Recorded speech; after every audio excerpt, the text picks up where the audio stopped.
Hello everybody, it's real Sirah, the Invincible. And if you made it this far, then that means that you're willing to know something other than just how to twiddle your thumbs or finger bang. First with airbrush, I'm going to show you what I already have. And, this is the airbrush of a professional, okay? When you get yours, it won't look like this. It'll be brand new and won't look so marred and beat up. It'll also have a handle to it. I don't have a handle because once you start using these airbrush guns and you start really using them very fast, you don't want to have to keep taking this off and going back here and unclogging the machine and then coming back and trying to, put the tail back on. So yours will have a tail. All right. So what we're going to first do is we're going to start off by taking this apart and putting it back together. Why? Because it's going to be a part of what you do as an artist. It's not a job. It's a requirement. Okay. Yeah. So here you have the Paasche. There are many brands, but I like using Paasche. And I'm going to describe a few things and let you know why this is the type for you to have, why it is best for you to use this when you are airbrushing people, especially if you're doing a full body, airbrush idea. Okay. So here you have, your cleaning. You're going to, all of this stuff has been used 1,000 times, but you're going to want to buy these because this is what you're going to need to clean off. Got dingleberries hanging off of it. You're going to need these to clean this after each use when you get through using it. Later down the line, you won't need this immediately, but somewhere down the line, you need to invest in a pair of pliers. Okay. You're going to need them because you're going to have to put it together and you're going to have to tighten certain pieces, especially when it's been taken apart over and over and over and over and over again. And then lastly, there are two ways you can actually use, your, airbrush gun. A cup is one. There's another one that has the same type of, spout that you put inside of here. And, then it's a bottle on the other end. So that way you can fill up your bottle. For example, if you have one of these, you actually can take the top off of that and put on a new one that has a straw that goes all the way down to the bottom. And then you can just take the whole, airbrush bottle and connect it like that and just spray straight out of the bottle. I could do that. I don't. I do at big festivals because you're doing a lot of people. When I'm doing one person, I want to control it a little better. All right. So let's get to it. All right. First, I take this part of it off. Now, I'm not going to say all of the names properly because I forgot some of them. I'm not going to need a lot of you, but this is, if I'm not mistaken, the nozzle cover. And the nozzle cover I have put on here very tightly because I've had this airbrush quite a long time. As you can tell, it has been through a journey. But anyway, I'll take that part off. And as you can see, the next piece, which is the nozzle, the fluid nozzle itself, comes out. And all airbrushes are not made the same. They're not all created equal.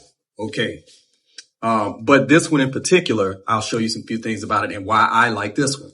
After that, you're going to take off the chucking nut, this back piece, and then you are going to pull out the needle, which is the most crucial piece. If you damage the tip of this needle, you can either buy another one or you can forget about it. Because it is the key component to how this airbrush, one of the key components to how this airbrush gun works. After that, you can go either way, whatever makes sense. I take the trigger out and then I go back here and I take off the, this is the one I actually forgot the name of, but you take off the, the chucking covering and then the spring and then this last piece here. All right. Then you'll have this, a very empty shell of an airbrush pen. You should be able to see straight through that. If you don't, it's a lot of clump and mess and you need to clean it. All right. So after that, I'll explain a few things real quick. Airbrush guns have different millimeter outputs. This one is if I'm not mistaken, I know it's a number 5. I don't know if that's 0.05 or just 0.005. But in either case, you want a fluid nozzle that's going to be about this diameter. You see how wide it is? That is what you want. Okay. All right. For airbrushing, for body painting specifically. Now, if you're using, you want to paint paintings or you want to do fine line detail, you can still do that with this one. But there are other airbrush, fluid nozzles that have a much finer point. This is the reason why people kind of get frustrated with airbrush, because they don't know about the nozzle sizes. And sometimes they're trying to do a full body paint with a nozzle size that is a 0.2 or a 0.1. Like, it's very fine. So it's not to say that you can't get a coverage out of it. It's just going to take a little longer to get the coverage that you're looking for if you're trying to do it at a certain amount of time. All right. So after that, I usually go through the process, and I'm not going to do that right now by getting the soap and water and everything. But I highly recommend 91. You're going to invest in some 91% alcohol. That's just going to be a part of your life. And if you're using it a tremendous amount, like how I do, then you're probably going to end up investing in some acetone too. But be careful when you're using it, and be careful when you're using it on your airbrush, because over time there can be some wear on the metal itself if you're going to use it all the time. Acetone is strong. All right. So we're going to put this right back together. Before I do, this is when I take the cleaning, these little cleaning pipes that you buy. You can get this either in a pack or you can get it for about $6, something like that. Take it, you put it in there. Amazon sells them. You clean it. You get all that mess out of there. See? You see it. So, I did something recently and I haven't gotten a chance to clean it out. But I do recommend it. If you can clean it immediately. If you can't, then sit it in some solvent. Usually I will go get, Murphy's. Actually,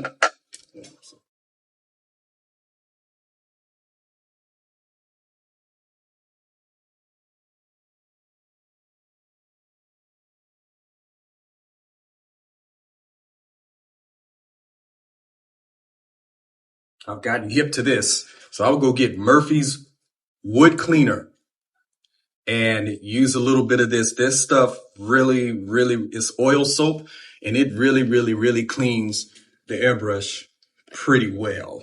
You can take that and sit it in there overnight, and that will help break up all the paint and excess stuff that you may have had in there. And then you can wake up in the morning or next day or the next day after that and use 91% alcohol to help you clean out the rest of it. All right. So after you get through going through that, you want to go through all of the little pieces of your airbrush gun. The main ones to knock out are this. The main ones to knock out are cleaning inside of here. And I mean cleaning deep. Like, you have to go all the way through it. All the way through it. See that? You should see it in there. And you want to go in here too and clean that. And then, yeah. Another one, the cleaning nozzle. The fluid nozzle, excuse me. You really want to clean that. You take the smallest one, and be careful when you're doing this, because the fluid nozzle at the tip, and I'll show you mine. Hopefully you see, I'm gonna try to get as close to the camera as I can. My hands look filthy. This is ridiculous. I have accidentally worn the tip. You see it? And it is because people are, well, I am kind of violent when I'm pressing through here. You don't want to press all the way until you stress the metal, because it's very sensitive at the top. Now, it's not so sensitive that if you, give it a little force, that it's just going to immediately tear up. As you can tell, this is over years. I've had this airbrush pen for at least, I want to say 3 years. I've had it for 3 years. So, it holds up well for a very long time. All right. So let's get through it. You're going to clean all of that, and then you're going to put it back together. So this is how I put it back together. Okay. First, I start with, I start with the trigger. Now, this is a bit tricky for some people, but once you start doing this, you will get used to it. All right. So you can see that little button down there. You see this little hole down there at the bottom? You just want to get those to connect. Paasche makes this a little easier to do because all of this stuff used to be connected. And then he broke it down into pieces where they can make it a little simpler for people to access. So you're going to take that and drop it right on top of there. You'll know that you got it right because it's like a trumpet button. Boom, boom, boom. You see how it's springing back up? That's what you want. Then you're going to take the chucking guide, the needle guide, and this little, I don't know, little clip piece. I don't know. It's what it looked like to me. I like it. You're going to take that and you're going to put it back in. Put it in here, and you see it's going to push right up against the trigger. You hold it there. You don't have to force it. Don't force it. Be gentle. Yeah. Put it right there. All right. Then you're going to take the spring, and you're going to put the spring right on the end of there, correct? Then you're going to take the guide casing. I'll just call it the needle guide casing. And you're going to screw that all the way back in tight by hand tight. There's no way you can really force this. Then after that, you're going to take the fluid nozzle and place that back in there. It should just drop right in there. You don't have to do a whole lot of forcing. It just drops in there. All right. And then you take the fluid nozzle cap and you twist that back on. Now, afterwards, I want you to keep in mind that this trigger, you shouldn't touch it. I just did, but the reason you don't is because you don't want it to pop out and you have to kind of start it over again. But the needle should go in smoothly like this. You see? If you have to force it like, okay, then that means that this trigger is not on the button inside of there that I showed you earlier. It's not on there. And if you remember, there was a hole between the trigger. So it should be able to slide straight through just like that. Boom. Once you have that, then you take your chucking nut and you screw that back on just like that. And bada boom, bada bing, bada bing, bada bing, let the whole world sing. Another thing is,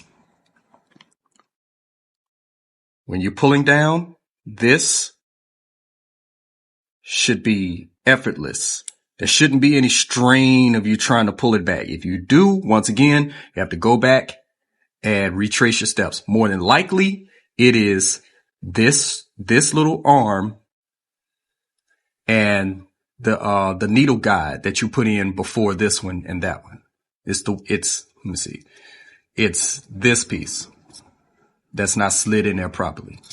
But most of the time you really won't have that problem. Most of the time. So once you've done it, if you've done it correctly, boom, boom, boom, this is what you should get. Okay. When you press down, you should get that. When you pull back, you should get the needle. So pulling down, pushing down does not remove the needle. Pulling back does. And this is what distributes the paint. Make sense? Get it, got it, good. All right. Now for me, when I'm done using this, I usually will loosen the chucking nut right here and tuck my needle back like that. Okay. And then close it back. That way, if I have, any travel or anything that I'm doing, I don't want to accidentally drop this, boom, break or even bend the needle. And now, once again, your airbrush pen is no good. So I take that, and usually I'll come back here and tighten with my pliers, because here it's been used so many times over the past 3 years that there's, the threading has begun to wear a tad bit. But, and I mean a tad bit, not to the point where it's not usable, because this piece I could probably use for another 2 years. All right, boom. After you have that, you put on your cup, and then you're ready to spray.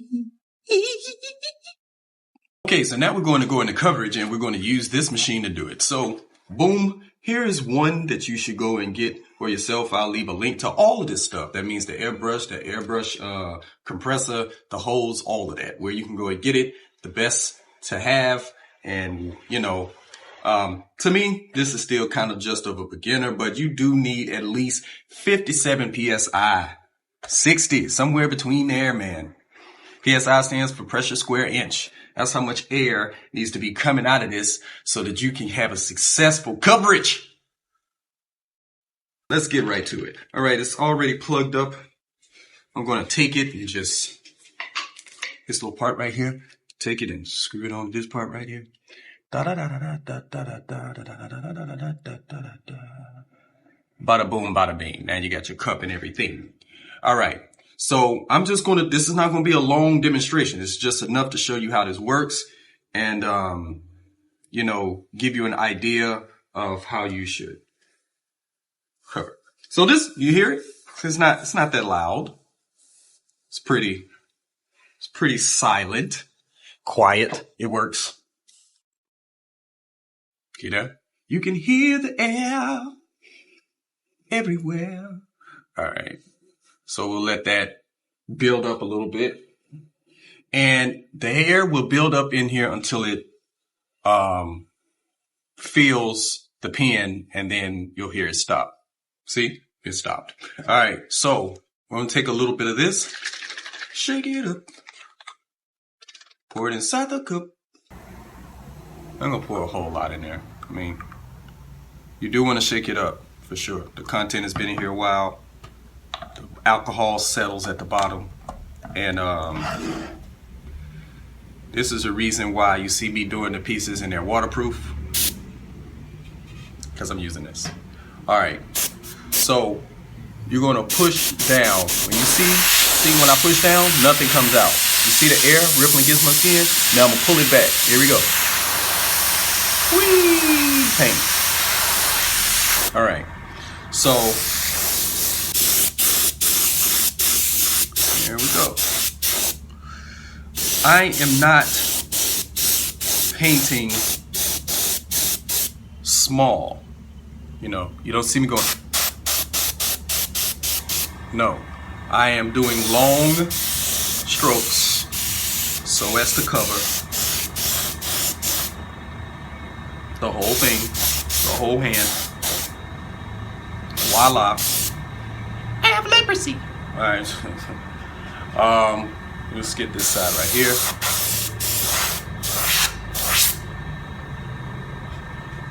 Get this side right here.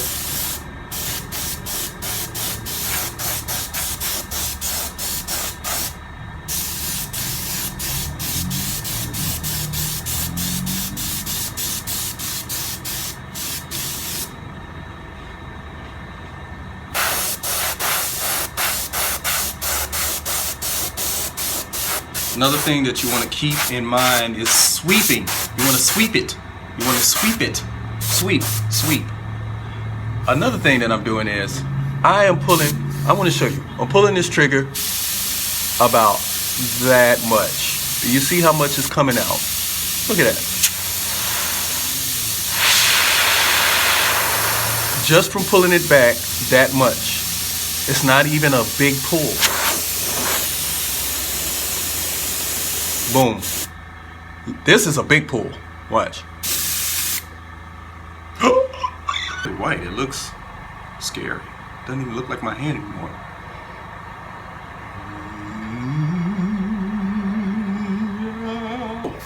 That's pretty much it. Airbrush 101. How to do coverage, how to take it apart, how to put it back together. These are the things you'll know and mo with Rio. Sirah. The Invincible. Don't forget to subscribe. Click a link. I got all the links at the bottom. And join the Patreon because I got way more information and a whole lot of other content on there that you won't get anywhere else. Yep, that is I am him. Him is me. And we are I. All right. Peace and power, love and light. Do us right.